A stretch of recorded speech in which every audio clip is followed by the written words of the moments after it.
Sure. So I'll call this special meeting of the Town Plan and Zoning Commission for February 13th to order. And I'll turn this, as you said, right to Mr. Wendt. Thank you, Mr. Chairman. Thank you all for joining us tonight remotely. I know we have an in-person meeting scheduled for tomorrow, but we thought it important to check in with you folks. As you know, we've been working with FHI Studios on a two-tiered program here. First, to update our plan of conservation and development and pick up the ball where we kind of left off pre-COVID, and also a two-phase reorganization and modernization of our zoning regulations. We have met several times with our consultants, and joining us tonight are Adam Texa and Francisco Gomes from FHI Studio. Francisco has been leading the effort on the zoning regulation side, and Adam has been leading the effort on the POCD side. We've had several meetings with them back in June. If you recall, we discussed some underlying set of goals. We had a joint meeting with the Flood and Erosion Control Board in July. We launched a public engagement workshop back in September, and most recently in December, we had a joint meeting with the Affordable Housing Committee. So all of the work that we have done prior to engaging with FHI has been studied at great detail, and the work that we've done thus far has led us to a point where we need to kind of check in and kind of summarize where we're at with both the regulation update and the POCD before we take next steps, and then we'll discuss tonight what those next steps might be. So with that introduction, Adam, do you want to lead off, or is Francisco going to lead with the regulations? Yeah, I will just lead off with a quick overview of. I can't hear you very well. Your audio is not great, Adam, at the moment. Let me try.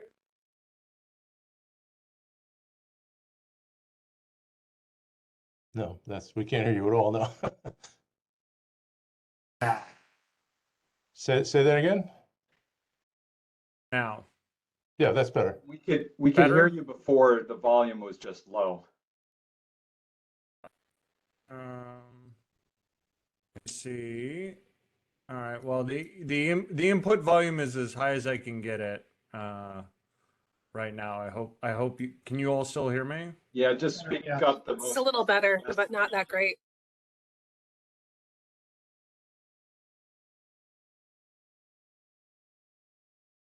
Try one more time. Is this any better? Yes. All right, that's better. I've got like 70 microphones on this computer, it seems like, and it's always figuring out which one is best. So I just wanted to give a quick overview of what we're going to do today. So for the first 15 minutes or so, we're going to walk through the reorganization of the zoning ordinance. And that's going to be Francisco, who's going to kind of walk you all through sort of what we were tasked with, what we've done to date, and talk a little bit about sort of what next steps are on that. Then I'm going to give an overview of the public engagement work and the findings that we've gotten sort of to date. And then finally, we are going to give a presentation on sort of the proposed outline and structure for the POCD. At each of those times, we're going to have a sort of presentation and then a break for a conversation, then presentation and break for conversation.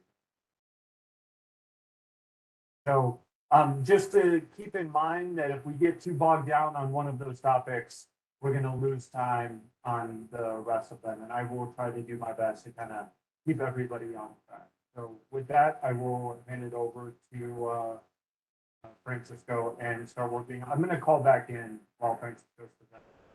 Yeah, you're still muddy, Adam, so that would be good.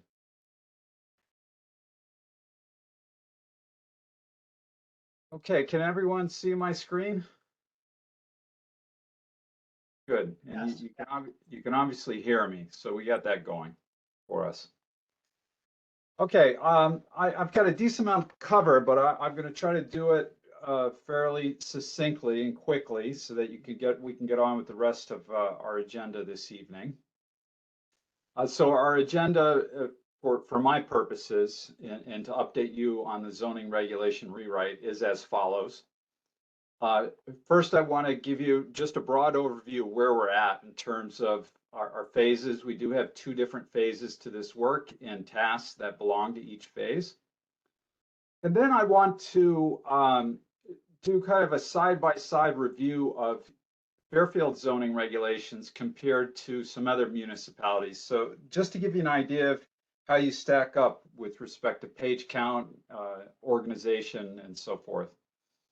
I'll briefly review our findings from a line-by-line review we conducted of your zoning regulations, talk about our approach to addressing the issues that we found, briefly discuss some relevant state statutes and their zoning implications that have matriculated out of legislature in the past 2 years or so, and talk about our next steps. So we are currently in phase 1, and phase 1 is really intended to be, just as the title would suggest, it is to repair and reformat the zoning regulations. And that the purpose of this is to correct as quickly and as immediately as possible, correct any errors, omissions, inconsistencies within that currently exist in the zoning regulations. And more importantly, to get them into a new format, a new organizational structure, a new architecture that we can build upon. And the advantage of this approach is that what we're doing right now in some ways is the easy stuff, because we're really not looking to change what's allowed in the town and what we might call substantive changes. And that would get us into our next phase. So today, we've reviewed relevant plans and documents. We've done the line-by-line review. I'll talk about that a little bit more. You have use summary tables. We've reviewed those. We've developed graphics to supplement the regulations, and we've reformatted the regulations. We brought them into a new format and organizational structure. What remains is moving this current, these reformatted regulations towards adoption, and then doing some training regarding how to use them. The next phase is very different from this phase. The next phase, is getting under the hood of the zoning regulations and considering all sorts of potential changes to what's actually allowed, what's permitted by the regulations. And that involves a range of things that your zoning regulations regulate, for lack of a better word. Your allowed uses, the permits by which they're required, bulk area height, what's allowed in residential zones, your parking regs, sign regulations, commercial, industrial, mixed use, and then all the regulations that tie into and relate to the zoning regulations, particularly those that affect and are in response to environmental resources. And then finally, if there are any changes to districts or boundaries, we would update the zoning map atlas. We're not currently in this phase. We want to successfully complete phase 1, and then we're going to move on to this. So this is nothing we're ready to start yet, and we'll be, back in touch with you when we get to this phase of the work. So let's talk about your regulations. 179 pages, and compared to some nearby cities, Bridgeport's at 301, Stamford's at 481. You don't have a burdensome set of regulations, right? It's not hundreds of pages, and so they're manageable in terms of page count, at least. They are organized in 38 sections and also include an appendix. And when we compare to both Bridgeport and Stamford, which I'd mentioned, and a couple other municipalities, Greenwich as a peer community, and we included Brookfield and Canton because they've recently have rewritten their regulations. So it's good to see what they're doing. Bridgeport has as well. They've recently completely rewritten and revised their regulations. And you have the shortest page count, so you have pretty lean regulations. All these regs are organized differently, and I think we've moved you to a pretty good format and nomenclature being the numbering system. I think the direction we're headed is something very simple. It's going to be easy to use. And then you'll notice the last item is definitions. Definitions are an incredibly important aspect of your regulations. They carry a lot of power and a lot of weight, and any ambiguity as to what something is or how it's defined can be very problematic. So you're definitely currently lacking that area, and we've since corrected that. And I think we've got something that will serve you much better. So let's take a look at where you were at and Quick question. done. Yes, please, go ahead. Yeah, thank you. Just quick. Can you go back to the previous slide, please? Yes, happily. Thank you. I mean, I'm just curious how you picked out these towns because they're not really analogous to I can't talk. They're not similar to Fairfield at all. I mean, Canton is a tiny town. Bridgeport's the largest city in the state. So I'm just curious what your rationale was here. Yeah, I kind of rushed through that. So Brookfield, Canton, and Bridgeport just rewrote their regulations. Okay. And they were done professionally. And I think they are all very good models. They were all done by different firms. We didn't do any of those. So for comparison purposes, comparing to a municipality that has rewritten their regulations to what is considered to be a current best practice, I think it's relevant for that purpose alone. Stanford has probably the most complex and developed set of regulations in the state. So they're on one extreme. I wanted to include them. Greenwich, I would consider a peer community. And Bridgeport being right next door, Bridgeport having just rewritten theirs, I think it was relevant to compare as well. Thanks. Okay. Sure. And we put all this, we're not getting into all the detail here, the nuances of the differences. We wanted to put it all in the presentation so we could share that with you and you could get into it a little more detail on your own time.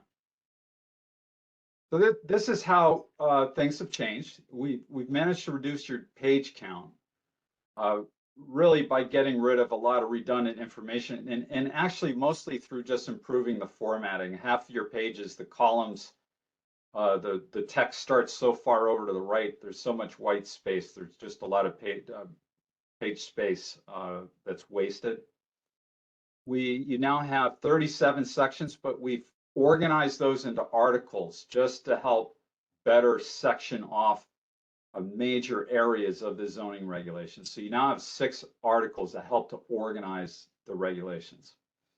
The nomenclature is fairly similar, except we reduced it from a 4-point system, such as before it was 1.1.1.1 or iteration thereof. We've reduced that down to a 3-point system, 1.1.1, then we go to a capital A, a number again, and then a lowercase letter. And I think as you'll see it on the page, it's easier to read, a little easier to remember sections when they're not up to 4 digits. And I think will serve you well. And one of the biggest changes here is definitions. We added 90 definitions. So we defined uses and terms that were already in the regulations, but were undefined. And we provided definitions of those from a couple of different sources. Right?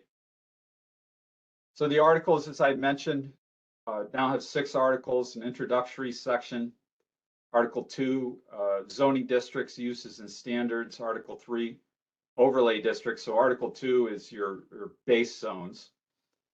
Article 4, supplemental standards. 5, procedures and administration. And then finally, the definitions. Now, one of the first things we did was a line-by-line review just to see where the deficiencies were in the zoning. And these are the typical issues that we found. There was inconsistent formatting across the document, nomenclature used slightly differently on one page than the other. Just how the pages were formatted differed. I talked about the definitions already. There are some regulations buried within the definition of a term, which is bad practice. Some subsections in just in illogical places or sequences. Identical or redundant information throughout. Some awkward and cumbersome wording, run-on sentences, passive language, ambiguous language. Some direct conflicts with recent statutory changes or best practices in case law.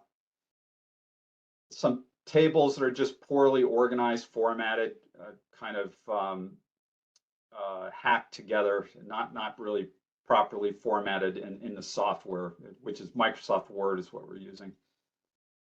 No use summary table within the regulations, meaning all of your uses versus the districts and where they're allowed. The town did have their own version that they work with, but not officially in the regulations. And then finally, there's a tremendous over-reliance on special permits. We're not going to tackle that in this phase. That's going to be more involved and be part of our phase 2 work. So our approach to date has been to, first of all, just to migrate your regulations into the new format. And I'll show you what that looks like in a moment. Organize the information as to the greatest extent possible into tables. So it's easy to use, well organized, all on one page. Correct any errors, omissions, inconsistencies, provide a comprehensive, complete list of definitions of all uses and terms as well. Provide additional graphics. You have some parking graphics, but we've also provided additional drawings where they'll be beneficial. And then finally, address any revisions or additions that are required by recent statutory changes. For the new format, this is what it looks like. We use a little bit of color to help navigate the page. And as I've mentioned, it's a fairly straightforward nomenclature. We have sections and subsections under that. It's all organized into articles. We have a section header that lets you know what section you're in. So whatever page you're on, you know where you're at in the document, which is very helpful in addition to the page number, of course. The tables themselves, we use tables to organize uses. So as I mentioned, here are the uses listed. In this case, single-family residential districts. So where is that use allowed? By what permit type? And additional standards that should be referred to. So we've done that for single-family districts, multifamily districts, and also for your design business districts as well. As I mentioned, we updated definitions. The American Planning Association provides a very good reference book for sample definitions from across the country. So we pulled content from that. We also keep our own inventory or list of definitions from other communities we've worked in that we feel are pretty vetted definitions that we've really worked on the language to ensure that they're as accurately representative of the use or term as possible. And so those 90 definitions we added have come from those sources. And we also provided to date about half a dozen or more graphics that look, this is a typical graphic to help communicate concepts that might be a little difficult to visualize if you're just reading. This one is for facades, what counts as a main facade versus a side facade. And we are currently working on updating your parking graphics as well. So as I mentioned, there have been a number of statutory changes that you folks are probably familiar with some of these. Accessory apartments, some Zoning Enabling Act language the state adopted, which is really a positive thing, that they're basically finally codifying the fact that municipalities can use overlay districts and floating zones and that sort of thing. So that's a good thing. There are new outdoor dining requirements. As I understand, you just adopted a new set of regulations that we need to incorporate into the rewrite. There's other items regarding municipal land use approvals. There's, of course, adult use cannabis and then some Clean Act requirements regarding, that's mostly relevant to a requirement to provide electric charging parking spaces. And so we've included what the state is asking municipalities to include within the revised regulations. So our next steps in this process are to finalize revisions. Jim and Emmeline are currently reviewing the most recent draft that I think is probably 95% there, and to make revisions based upon their comments and feedback. Address any outstanding items in response to the legislative changes.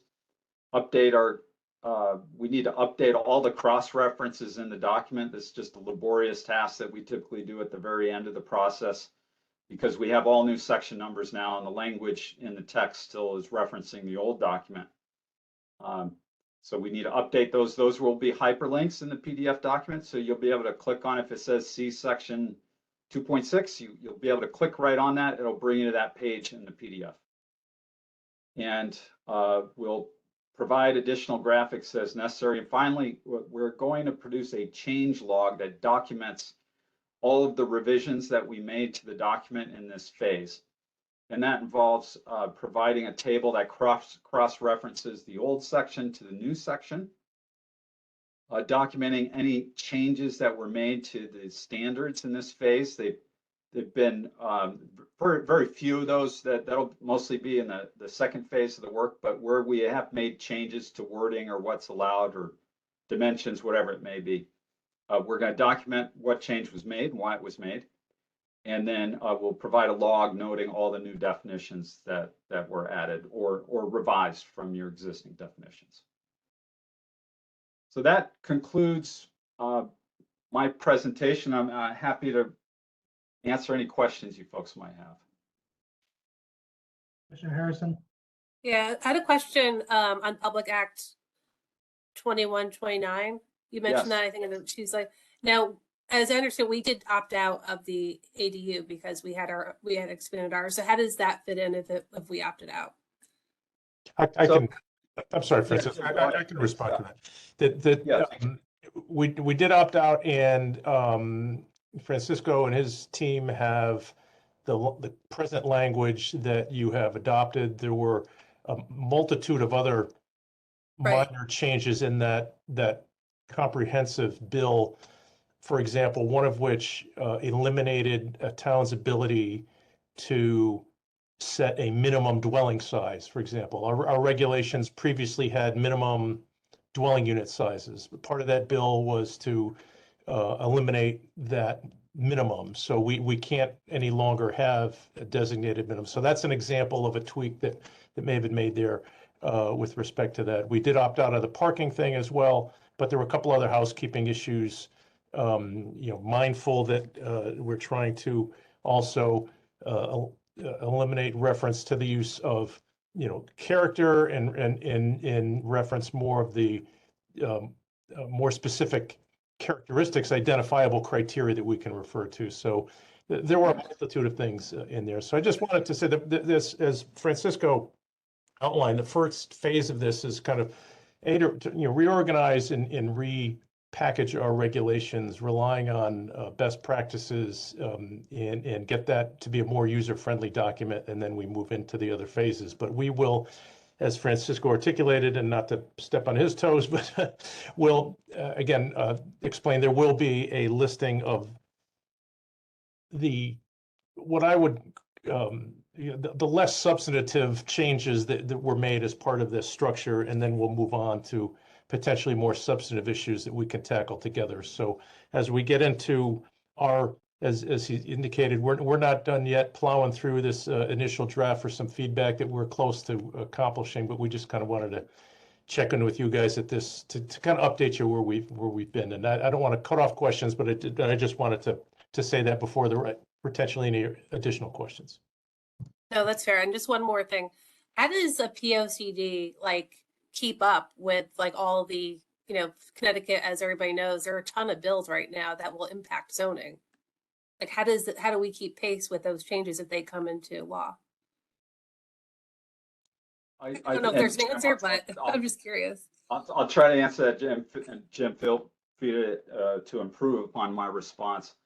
One of the most important things we could do is, and I use this term already, is to get the architecture of the zoning regs solid and in place, and to give you a very good foundation and an organization, a set of regs that is not only useful when we're done with them as they are presented, but something that you can easily build upon and revise.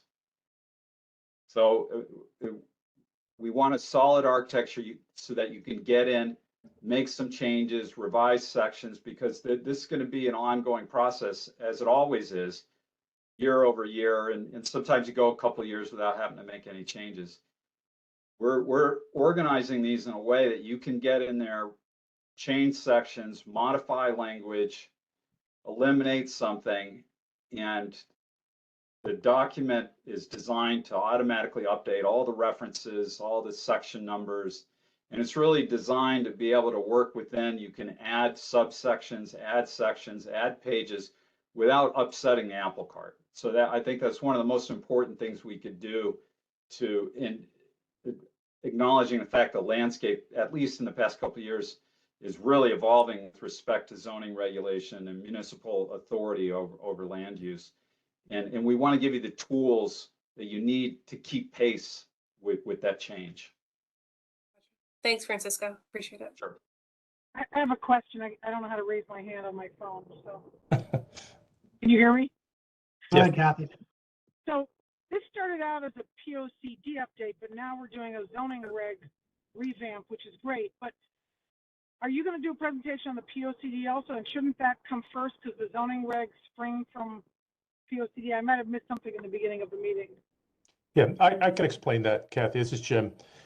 Yes, as Adam outlined earlier, this is a multi-pronged thing, and we wanted to do the regulation piece first to kind of catch you up to the work that we've been doing kind of behind the scenes, and then move on to the POCD discussion, which we think is going to take the bulk of the time this evening. So the short answer to your question is yes, there will be a POCD discussion forthcoming.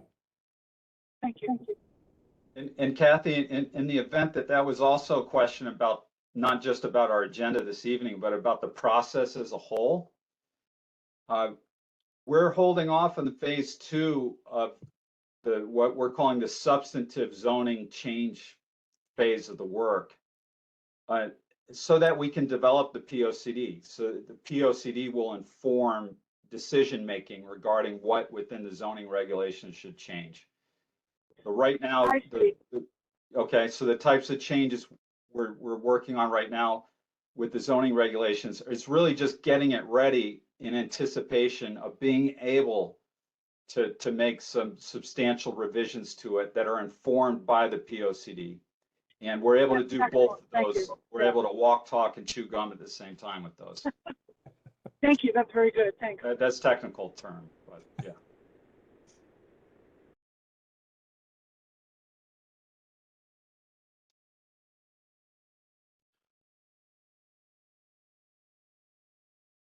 So I guess that's, Francisco, is if I understand, you're done with your presentation, barring further questions. We wanted to kind of catch you up on where we're at with that before we move on to the POCD discussion. So I guess last call on, I'm sorry, not to, so unless there are other questions, then we can turn things back over to Adam. Mr. Chairman, you good with that? Yep. Okay, good night, everyone. I'm going to drop off and let Adam take it from here. So Thank you, very Francisco. good to meet you all, and thank you for your questions. I Thank you for appreciate your it. time. Yeah, you're welcome. So hopefully you all can hear me a little bit better, or am I still That's better. This is better. good? Excellent. Better. Yep.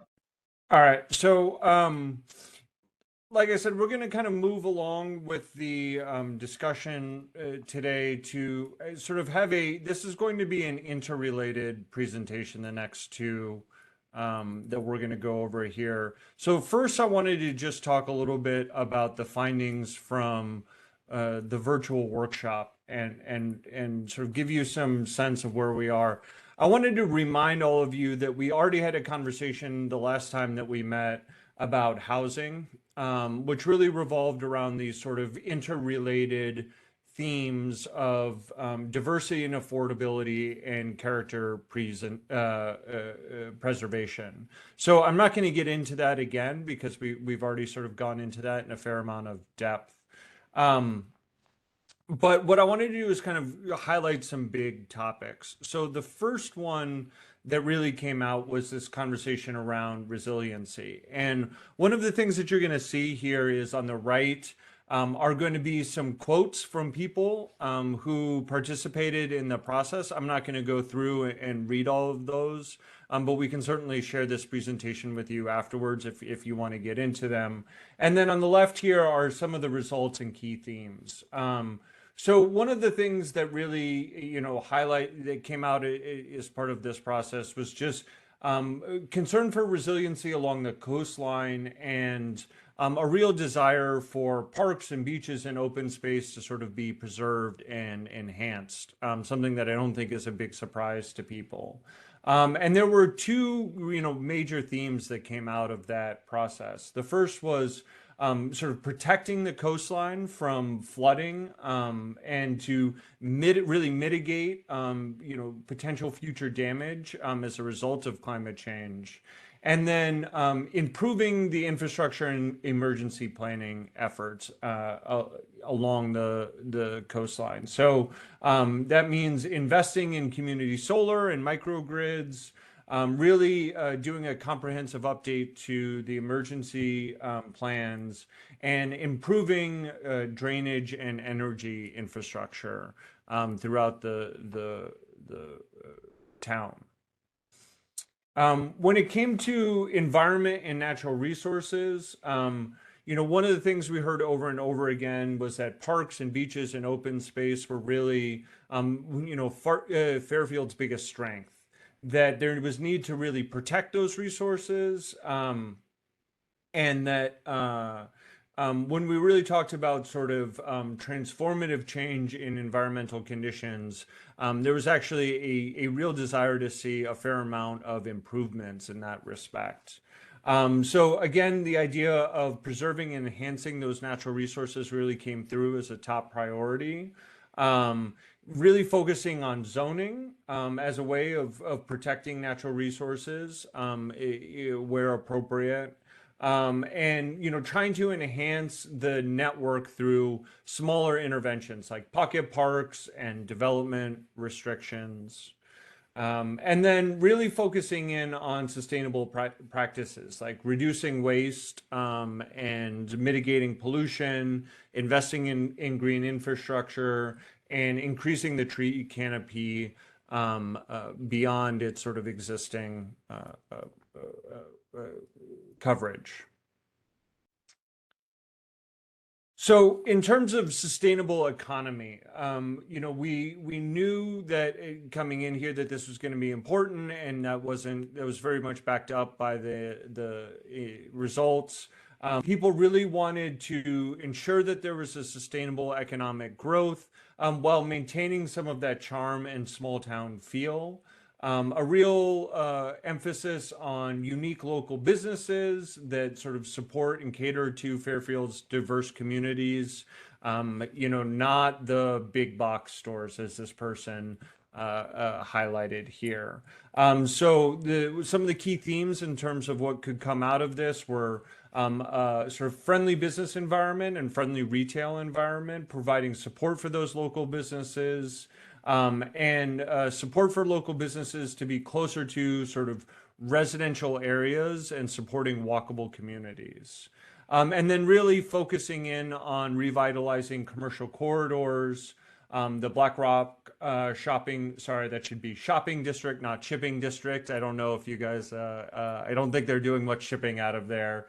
And that the Kings Highway area could be sort of a focus of new commercial efforts.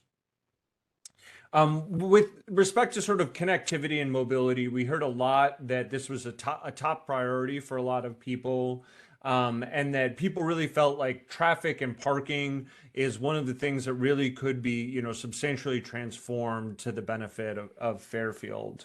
A lot of that focus on safe streets, especially in the sort of Route 1 corridor area, and improve connectivity through trails and greenways and bike paths, and then reducing congestion and trying to sort of address overcrowding as a major issue. Really around traffic was the core area or core issue that people identified. In terms of community facilities, just, again, the desire for gathering spaces and places of meeting like libraries, art galleries, public facilities, making sure that all the facilities are sort of adequately addressed, adequately addressing people of all ages and abilities, and that the gathering spaces are vibrant and accessible for people of all ages and abilities. So I know that was a pretty quick overview of what we heard, but we think that that's sort of the the big takeaways from not just some of the meetings that happened pre-pandemic that sort of happened before we started, FHI was brought in, but also the workshop that we conducted. So I want to stop there and see if anybody has any thoughts or questions about any of this.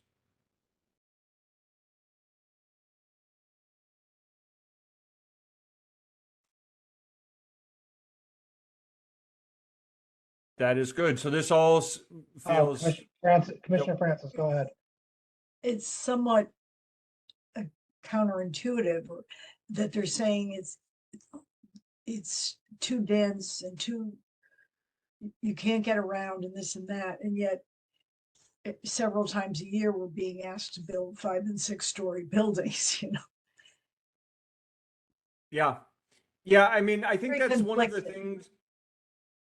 I think that's one of the things to appreciate, and I would say this as the more public engagement I work on, the more I here, I'm gonna stop sharing here for a second so we can all see each other.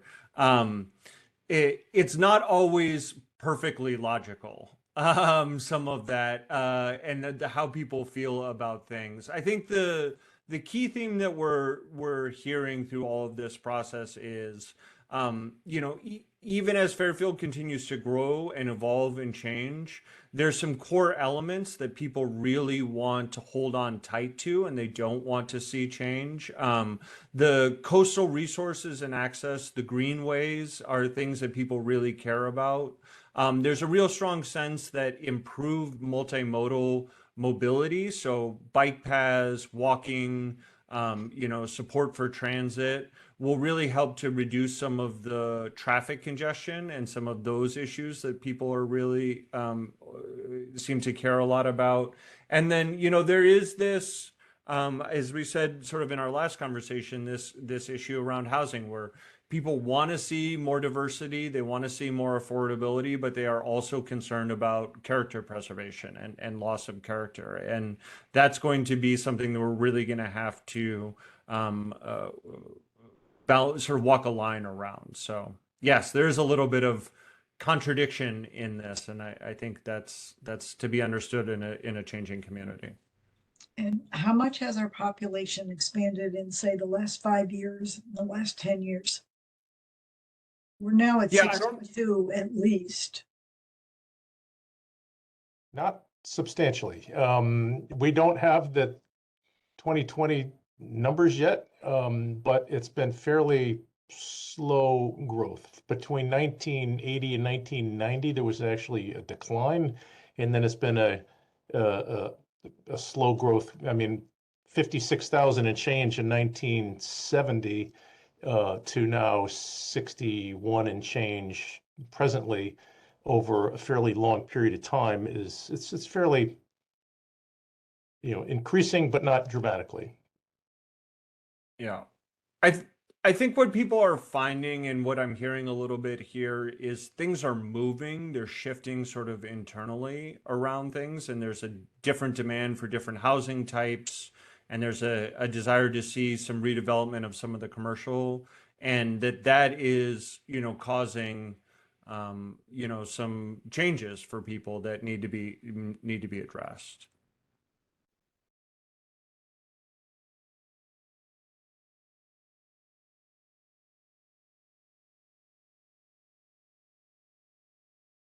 Any other questions, or, does this all feel relatively consistent to what you all have heard around town and have had experience with? We're good. You can move on. Great.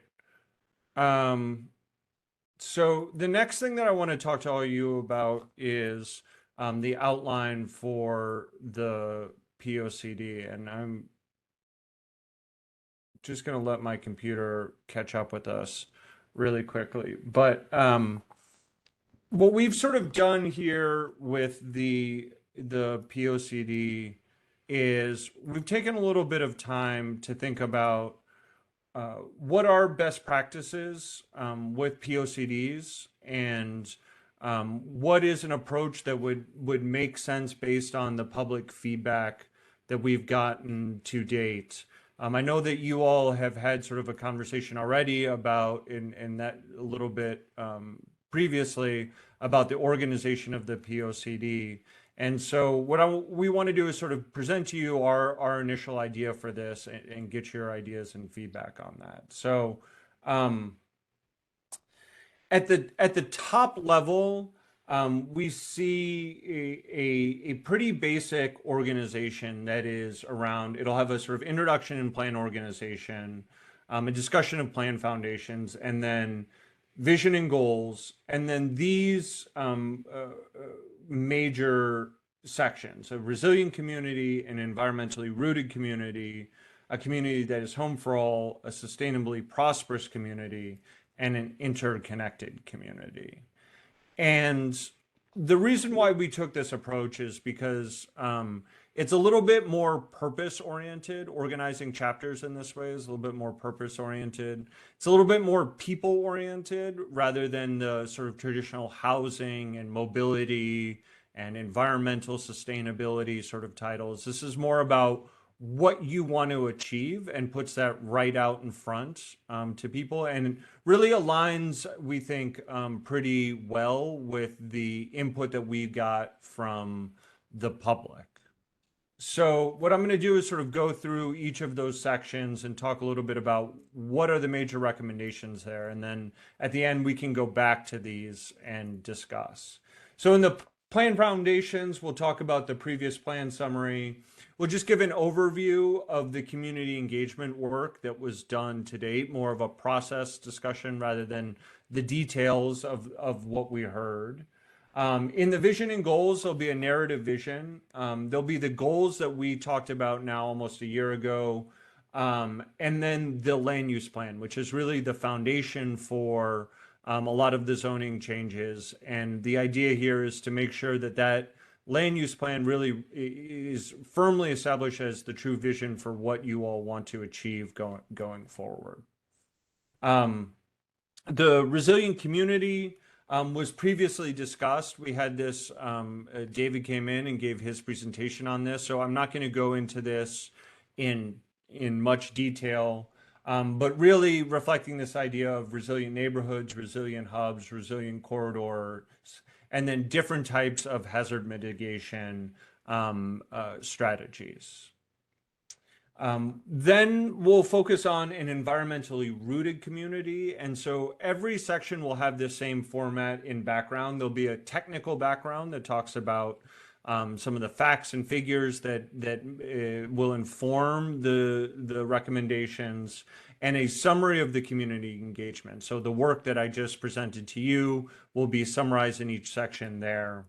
And then what we're recommending are these set of strategies, essentially, for achieving the goals there, which is expanding greenways, maintaining and enhancing existing open spaces and assets, protecting beaches and coastal resources, and then promoting a sustainable Fairfield. And that last one really pulling a lot of the recommendations from an action plan for a sustainable Fairfield. In the community that's home for all, we really already had this conversation last time. That's really a lot of the housing recommendations that we talked about. So I'm not going to go into this in as much detail. For a sustainably prosperous community, what we're really thinking about here is promoting commercial development in strategic locations. So really identifying the downtown, the bus depot area near the former General Electric site, the former Exide battery plant site, Fairfield Metro, and potentially an office overlay for some home-based businesses, really as strategic locations for expanded commercial development. Re-examining the DCD district to look at a broader set of use categories so that it's not so narrowly defined, which would allow for a broader set of commercial uses to be permitted. Re-examining some of the parking standards and the residential requirements in the DCD to make sure that you're not unnecessarily prohibiting development that really otherwise, should go forward, but is either restricted because the parking standards are too strict, and maybe a shared parking strategy could help everybody meet their parking needs without having to build so much physical parking spaces. Or looking at things like the residential requirements. I know it was a little while ago, but when we talked about some of the problems with the 50% requirement in square footage for both commercial and residential uses, that's an issue in the DCD as well. And we think that with some changes to the zoning requirements there, you could actually facilitate some mixed use development or just more commercial development without having any impact on the quality of the land uses there.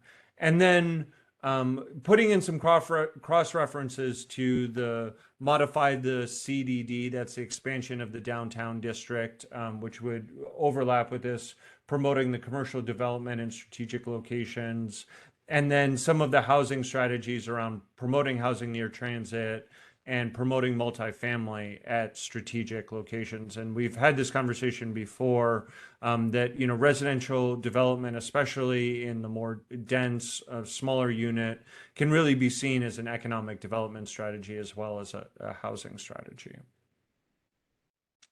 For an interconnected community, really focusing on building a stronger bicycle and pedestrian network, really building off the recommendations from the bicycle and pedestrian master plan, addressing really critical roadways and intersections. One of the areas that we saw a lot on the community engagement work was the post road area and the issues around pedestrians and bicyclists in that area. And that's something that we know Fairfield is already working on, but we think can start to be expanded and look at some other areas, especially, right in around that downtown zoning district. And then updating regulation and standards to address bicycle and pedestrians as part of the site approval process. Making sure that sidewalks are required where we've identified them, and focusing on the potential for a complete streets design guide that would really help advance the complete streets design process throughout the sort of project identification, development, and implementation process. And then one issue we know that came up a lot was student parking in some of the areas, and giving some recommendations on how to achieve that. And then finally, on the community where people come together, really trying to mirror the recommendations from the Parks and Recreation Master Plan, which we know has recently been developed, and making sure that there's concurrence with that planning work. So with that, I'll stop the presentation and just see how you all feel about that as an approach. I want to make very clear that you all will have plenty of time to review a final a POCD, that this is just sort of a beginning approach to the organization based on the feedback that we got both in a review of the previous plans and the community engagement work to date.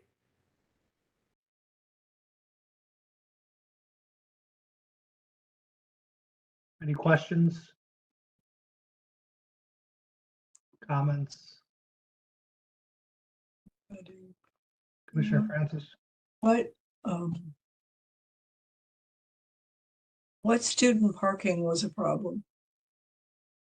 So we've heard quite a bit that the one of the problems that happens is that you know, students are not exactly like families. They each have their own individual car, and so when they live off campus, what ends up happening is you get a lot of students living in a house, and they end up having a lot more cars than you would typically think of a like a single family home or a twin to have, and they end up spilling out onto the or being parked illegally over the sidewalk, and that there could be some efforts to sort of work with universities to provide more support for off-student housing so that there may be less of a need to have a car, or to do some of the work that you all are already doing, which is to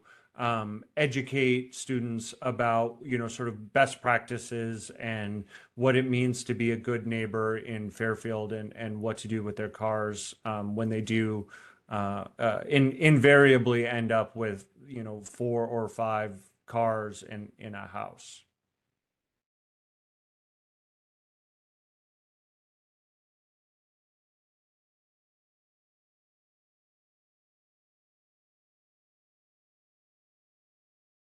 Okay. I think we're good there. Great. So, so you all know we are shooting for a open house in April to start presenting recommendations to the public. Once those recommendations have been reviewed by the public, you all will get a draft. You'll be the first group to get a draft of the POCD for review and comment. And then once we've incorporated your comments and we feel like we're in a good position, we've got public comments in, we've got your comments in, we've made the updates, then we'll be moving forward with adoption. And then that will move really into the second part of the zoning phase, which Francisco was talking about, which is the updates, the substantial updates to the regulations. Yeah, at this point, if I may, Mr. Chairman, as Adam just said, we are looking towards the next big public engagement piece of this puzzle. And before we pursued that, we wanted to get some feedback from you on the overall structure, as Adam just laid it out, is a little bit different than the organization of the plan as it's presently constituted, but represents, I think, a really good covers all the bases of what people felt were priorities and all the public engagement that we did. So before we started going down that road a little further, wanted to make sure that you what your thoughts were with respect to that overall general organization. So that's I saw during the presentation some nodding of heads and topics that seem to resonate with everybody, which hopefully shouldn't be a surprise, because you know, we all are here and hear what folks have to say, and you all live here and know what's important to the public. So before we track to that April open house, and those would be our next work to do, just wanted to check in to make sure that this overall structure that's being recommended aligns with what you folks want to accomplish with this plan. I have a question. Will we see the draft that's being presented to the public? Do we have it now, or will we see it before it gets presented to the public? Because it's kind of like our presentation, even though you're putting it on. Well, Yeah. We already have and Adam can jump in here, but I think there's two pieces to that. One is going to be some open house to test some of the recommendations that Adam outlined in that draft. But then the next step thereafter, after the public engagement, would be to formulate a draft plan. We will certainly be working closely with Adam and his team on what that presentation is to look like, and we can talk about that more in detail as we make more progress on that. But it's kind of a two. So Adam, I don't know if you have anything to elaborate on there.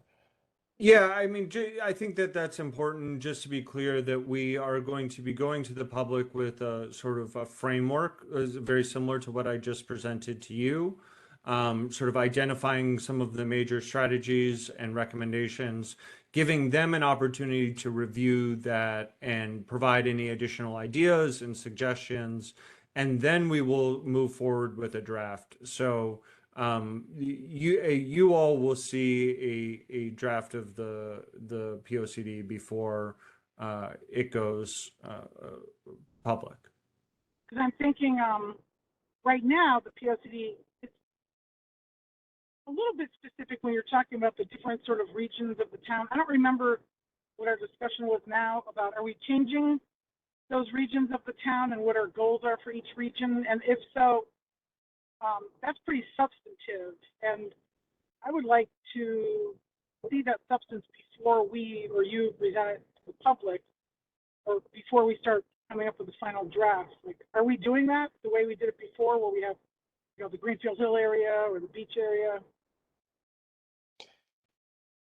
We're moving in a different direction is what we're looking at, and what we have found, and Emmeline can comment on this as well if she wants to, but some of the feedback we got now that that planning areas was kind of developed in the 2000 plan. It does, if depending on how you look at it, pit some areas against others. Maybe that's not the right phraseology to work there. What we're trying to do here, as I think, and based on the outline that Adam has presented, is be more holistic in terms of townwide goals and policies that resonate through all of the districts, recognizing, and stepping back for 1 second before I continue, and what Meg had brought up earlier is there's always a tension between the need to have economic growth and what's the right level of growth so we don't have overdevelopment. What's the sweet spot? And what we're looking at here is targeted area, recognizing that the vast majority of the town is not going to be changing, nor are we recommending that it change. Where are the areas where there are strategic locations for change opportunities, recognizing that we don't want to change the whole of the town. We want to keep the character and characteristics that everybody loves, but how can we achieve some additional growth opportunity in targeted areas? And looking at these issues as it relates to resiliency in housing across all areas of the town, not specific to a planning area by planning area basis. So the short answer to the question is yes, I think we are trying to move away from the structure of that plan for the reasons that have kind of been discussed. And that's really what we're trying to get comfortable with as to whether or not that outline as Adam laid it out. And I know, Kathy, it may be difficult since I don't know that you have video. I have it. I can't look at it though. So the presentation for tonight is the substance of what we have so far on the POCD, and we'll be able to look at that later. I mean, that'll Yes. be available to us. Yeah, well, we will share the presentation that was made tonight. And what we're trying to establish is this the right direction for us to be heading with respect to the overall structure of the plan as it was presented? I know if you couldn't see parts of that, it went through it. We will get it to you and provide an opportunity for you to have further comment on that. Great, thank you.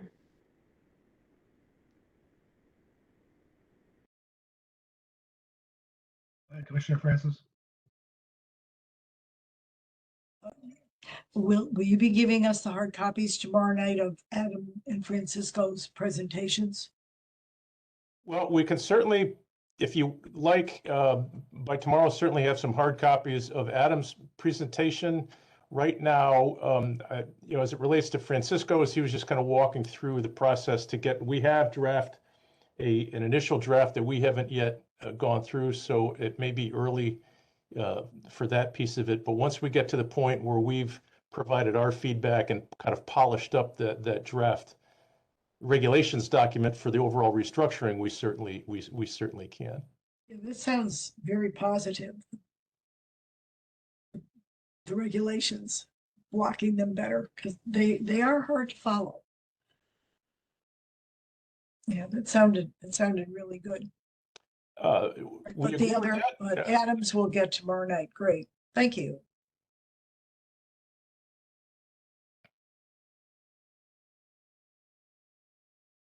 I have another question. Go ahead, Kathy. And forgive me if I didn't hear some of the beginning of the presentation. Is the TOD study that was done, I don't know, several years ago, being incorporated into the new POCD, or is it being updated for post-pandemic era, or how is that being handled, the TOD study that we have in the POCD? It's all of the above, but go ahead.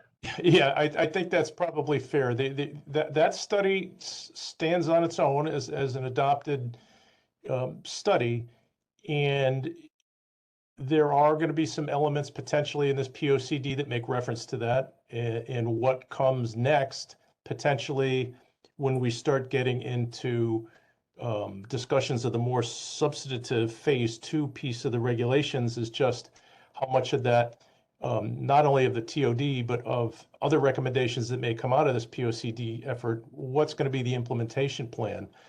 But having said that, along the way, and even before we get there, one of the reasons, going back to 2019 when that plan was adopted, one of the reasons that we articulated at the meeting where that plan was adopted, and I'm sorry, if some of you were with us at that point, some of you were not, but one of the things that we articulated specifically is it's oftentimes that the private side is moving faster than we are in terms of implementation. So we wanted to have the commission endorse that plan at that time, recognizing that there would be private applications that would likely be seeking to implement some of those things before we do. And that's not unusual. That's how things generally evolve. We don't always, the commission, whether it's a private application or the commission's own application to implement a plan recommendation, it achieves the same end. So I kind of got lost on where I was, but it was the answer to your question is yes, all of those things will occur. They'll make reference to that plan in various sections of the document, and then the implementation and how we move forward with regs are going to be part of the next level of discussion. Yeah, because it's come up a little bit with most recent application downtown.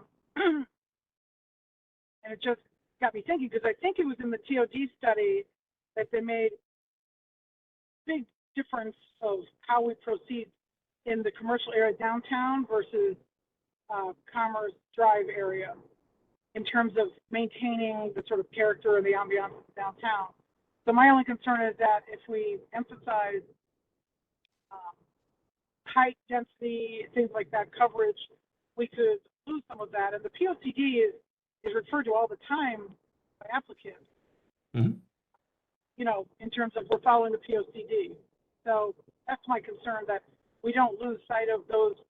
I think it was in the TOD where they said, be cautious about allowing too much, because then you could end up losing the downtown. Yeah, we agree that the public feedback from that effort, clearly there was greater appetite for change or more opportunity, should I say, around Metro Center than there was for downtown. But having said that, there were some recommendations for downtown that aren't as broad or as far-reaching as the Metro Center recommendations are. So we are not going to lose sight of that distinction. Okay, that's good. Thank you.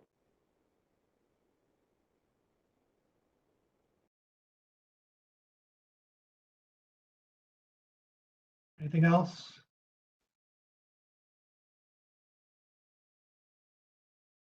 Okay.